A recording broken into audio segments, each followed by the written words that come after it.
তিন ধরনের মেয়েদের পাবে না তারা জুলাই মাসের কোনো টাকা।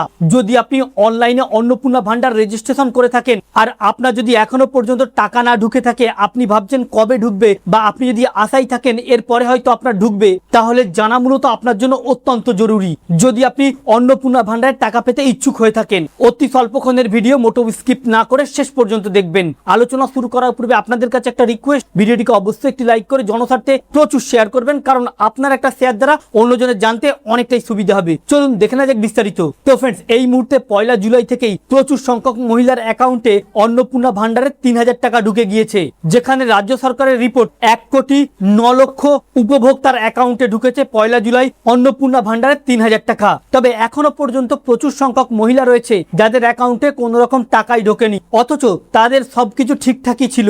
এর মাঝেই পশ্চিমবঙ্গ সরকারের তরফ থেকে ঘোষণা করা হয়েছে মোট 3 ধরনের মেয়েরা অন্নপূর্ণা ভান্ডার থেকে জুলাই মাসের টাকা পাবেই। আর যারা সব সঠিক তথ্য ইনফরমেশন দিয়ে ফর্ম ফিল আপ করেছেন তাদের চিন্তিত হবার কোনো দরকারই নেই, তাদের দ্বিতীয় ধাপে টাকা ঢুকতে চলেছে। প্রথমত বলা হচ্ছে, প্রথম ধাপে যাদের টাকা দেওয়া হয়েছে, যারা প্রায় 28 থেকে 29 তারিখের মধ্যে আবেদন করেছিল, এমন প্রত্যেকের অ্যাকাউন্টেই প্রায় টাকা দেওয়া হয়েছে। তবে বেশ কিছু মানুষ এর মধ্যে থেকে এখনো পর্যন্ত টাকা পায়নি, তাদের কোনো না কোনো কারণ ছিল। তবে অধিকাংশ দেখা যাচ্ছে, অধিকাংশ মেয়েদের ডিবিডি লিঙ্ক না থাকার ফলে তাদের কিন্তু টাকা ঢোকেনি। আবার অনেকের আবেদনে কোনো ভুল ত্রুটি ছিল, বা অনলাইনে একরকম আবেদন করেছে বা ডকুমেন্টে একরকম রয়েছে, এই কারণেও অনেক মেয়েদের কোনো রকম টাকা ঢোকেনি। আবার অনেক এমন ব্যক্তি ছিল যাদের 2026 সালের ভোটার লিস্টের নাম ছিল না, তারা আবেদন করেছিল, তাদেরও কিন্তু টাকা ঢোকেনি। তবে বলা হচ্ছে যারা ভুল তথ্য দিয়েছে তাদের তো টাকা ঢুকবেই না। তবে যারা 1 জুলাইয়ের পরে এই যে অন্নপূর্ণা ভান্ডারের টাকা ঢুকছে, এদের দেখে যারা 1 জুলাইয়ের পরে আবেদন করেছে তাদের কিন্তু জুলাই মাসে টাকা ঢুকবে না।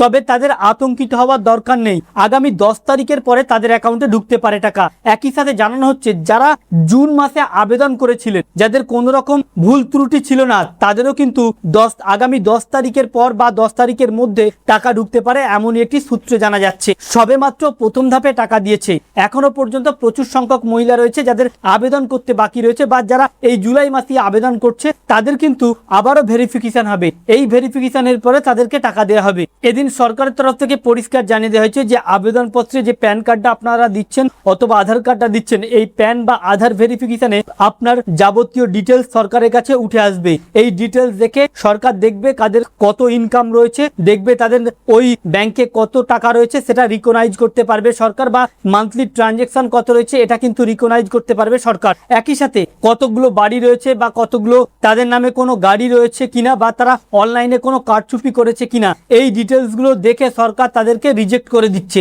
মূলত বলা হচ্ছে আবেদনকারী যারা পশ্চিমবঙ্গের বাসিন্দা, যাদের 25 থেকে 60 বছরের মধ্যে বয়স, যাদের নামে কোনো গাড়ি রেজিস্ট্রেশন নেই, নিজের নামে কোনো জায়গা জমি বিলাসবহুল বাড়ি অট্টালিকা নেই, যাদের সন্তানরা সরকারি স্কুলে পড়াশোনা করে, যারা সরকারি টিকা নিয়েছে, যারা কোনো চাকুরি করে না, যারা কোনো মান্থলি বেতনভুক্ত নয়, বা যাদের কাছে পিএইচএইচ এসপিএইচএইচ রেশন কার্ড রয়েছে বা অন্তর্দায়ী রেশন রয়েছে, যাদের ব্যাংকের সঙ্গে ডিবিডি লিঙ্ক রয়েছে, এই সকল উপভোক্তারাই কিন্তু আবার টাকা পাবে অন্নপূর্ণা থেকে। আর যাদের এগুলো নাই, কোনো ক্রমে 1 জুলাই টাকা পেয়ে গিয়েছে, তাদের কিন্তু আবারও ভেরিফিকেশন হবে, বাড়ি বাড়ি গিয়ে সার্ভে করা হবে, সেই সার্ভেতে দেখে আবার তাদের নাম বাদ পর্যন্ত দিতে পারে। তো ফ্রেন্ডস, এই ছিল মূলত অন্নপূর্ণা ভান্ডার নিয়ে বিশেষ আপডেট। আমাদের উদ্দেশ্য ছিল এই আপডেটটি আপনাদের সামনে উপস্থিত করা, যাতে আপনাদের জানতে সুবিধা হয়। ভালো লেগে থাকলে ভিডিওটিকে অবশ্যই একটি লাইক করে শেয়ার করবেন। Thank you friends, thank you for watching.